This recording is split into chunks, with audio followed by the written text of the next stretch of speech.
Ma'am good morning. Good morning. எப்படி இருக்கீங்க? நல்லா இருக்கேன்டா. Yes ma'am.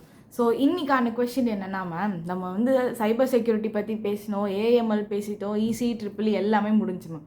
இப்போ மெயினாக ஸ்டூடெண்ட்ஸ்க்கு வந்துட்டு இந்த டேட்டா சயின்ஸ்னா என்ன, அதோட இந்த ஆர்டிஃபிஷியல் இன்டெலிஜென்ஸ் சேரும் போது அவங்களுக்கு ஃபியூச்சரிஸ்டிக்காக என்ன மாதிரி ஸ்கோப் இருக்கும், இல்லை பிளேஸ்மெண்ட்ஸ் அவங்களே அப்ரோச் பண்ணும்போது எந்த மாதிரி ஆப்பர்ச்சுனிட்டிஸ் அவங்களுக்கு கிடைக்கும், ஸோ ஏஎம்எல்க்கும் ஏஐடிஎஸ்க்கும் அப்படி என்ன மேம் டிஃப்ரென்ஸ் இருக்கும்?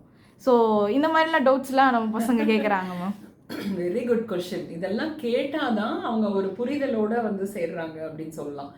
நான் எப்போவுமே சொல்கிற மாதிரி ஒரு கோர்ஸ் எடுக்கும்போது புரிதல் வேணும். ஏன்னா அவங்க ரோட்டில் போகிறாங்க, ஹைவேல போகிறாங்களா இல்லை எக்ஸ்பிரஸ் ஹைவேல போகிறாங்களாங்கிறது ரொம்ப ரொம்ப முக்கியம். சில ரூட்டில் போனால் திரும்பி வர முடியாது, left turn right turn you turn எடுக்க முடியாது. அப்போது நான் ஃபாஸ்ட்டாக போகிறேன், ஆனால் அந்த ரோட்டில் தான் நான் என்னால் போக முடியும், வேறு ரோடுக்கு என்னால் வர முடியாதுங்கிற புரிதல் முதல்ல அவங்களுக்கு இருக்கணும். அதே மாதிரி தான் ஏஐடிஎஸ். ஸோ இப்போ டேட்டா சயின்ஸ் அப்படின்னு சொல்லிட்டு ஒரு நேரோ பார்த்து அவங்க எடுக்கிறாங்க அப்படின்னா, அப்போ அந்த டேட்டாவை யூஸ் பண்ணி என்னெல்லாம் பண்ண போகிறோங்கிறது அவங்களுக்கு புரியணும். So machine learning, artificial intelligence machine learning பார்த்தோமா, அது வந்து ஒரு ஒரு மெஷினை திங்க் பண்ணுறதுக்கு சொல்லி கொடுக்குது. ஆனால் artificial intelligence and data science என்ன பண்ணுதுன்னா, அதே மிஷினுக்கு டேட்டாவை கொடுத்து திங்க் பண்ண வைக்குது. ஸோ அந்த டேட்டாங்கிறது எதுவும் இல்லை, நம்பர்ஸ். ஸோ மேத்தமெட்டிக்ஸ் இல்லாமல் லைஃபே கிடையாது.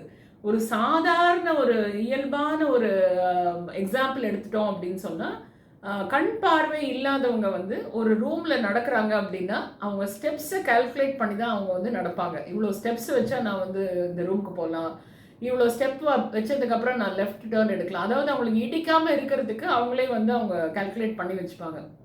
ஸோ ப்ரெடிக்ஷன், இந்த மாதிரி பண்ணேன்னா இது நடக்காமல் இருக்கும் அப்படிங்கிற மாதிரி ஒரு ப்ரெடிக்ஷனை வந்து கால்குலேஷன் ரொம்ப ரொம்ப இம்பார்ட்டண்ட். ஸோ மெஷினை வந்து இந்த பேட்டர்னை ரெக்கக்னைஸ் பண்ணுறதுக்கு ட்ரெயின் பண்ணுறவங்க தான் வந்து artificial intelligence and data science people. நீ வந்து இப்போ நெட்ஃப்ளிக்ஸ் பார்த்துட்டு இருக்க, அது வந்து நெக்ஸ்ட் நீ என்ன பார்க்கணும் இல்லை என்ன பார்ப்பேங்கிறத ப்ரெடிக்ட் பண்ணுறது ஒரு எக்ஸாம்பிள். இன்னொன்று பார்த்தா டிராஃபிக்கு, கூகுள் மேப் வந்து எங்கே டிராஃபிக் இருக்கும் அப்படின்னு வந்து ப்ரெடிக்ட் பண்ணுறது. மூணாவது எக்ஸாம்பிள் வந்து ஹாஸ்பிட்டல்ஸில் சப்போஸ் ஒரு பேஷண்ட் அட்மிட் ஆகிருக்காங்க இல்லை வந்திருக்காங்க, அவங்களுக்கு ஒரு டெஸ்ட் எடுக்கிறோம் அப்படின்னா அவங்களுக்கு ஃப்யூச்சரில் ஒரு 2-3 வருஷத்துக்கு அப்புறம் ஒரு ஹார்ட் அட்டாக் வரக்கூடிய வாய்ப்பு இருக்கா, சிம்டமே வராமல் ப்ரெடிக்ட் பண்ணுறது. இதெல்லாம் வந்து ஆர்டிஃபிஷியல் இன்டெலிஜென்ஸ் டேட்டா சயின்ஸ் படித்தவங்களால அந்த மெஷினுக்கு அந்த மாதிரி ஒரு நாலேஜ் அவங்களால கொடுக்க முடியும். அதே மாதிரி இப்போ வந்து பேங்க் இருக்குன்னு வச்சுக்கோங்க, அங்கே வந்து பணம் புழங்குற ஒரு இடம். ஸோ அங்கே வந்து ஃப்ராட் டிடெக்ஷன் இன் செகண்ட்ஸ், வித்தின் செகண்ட்ஸ் வந்து ஃப்ராட் நடக்க போகுது அப்படிங்கிறத ப்ரெடிக்ட் பண்ணுறது. இதெல்லாம் வந்து ரொம்ப important application to resolve real life problems. நிறைய ரியல் வேர்ல்டு ப்ராப்ளம்ஸ் நிறைய இருக்குது. ஸோ இந்த மாதிரி ப்ராப்ளம்ஸை வந்து டேட்டா யூஸ் பண்ணி கால்குலேட் பண்ணி இது நடக்கலாம், அது அதுக்குள்ளே வந்து முன்ஜாக்கிரதை அப்படின்னு சொல்லுவாங்க இல்லையா, முன்னாடியே வந்து இதெல்லாம் நடக்கலாம், இதை நம்ம காப்பாற்றணும் அப்படிங்கிறது வந்து இந்த கால்குலேஷன் மூலமாக தான் நம்ம பண்ண முடியும்.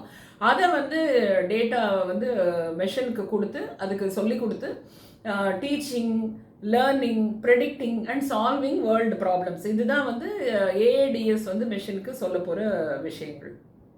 ஓகே மேம், சூப்பராக சொன்னீங்க.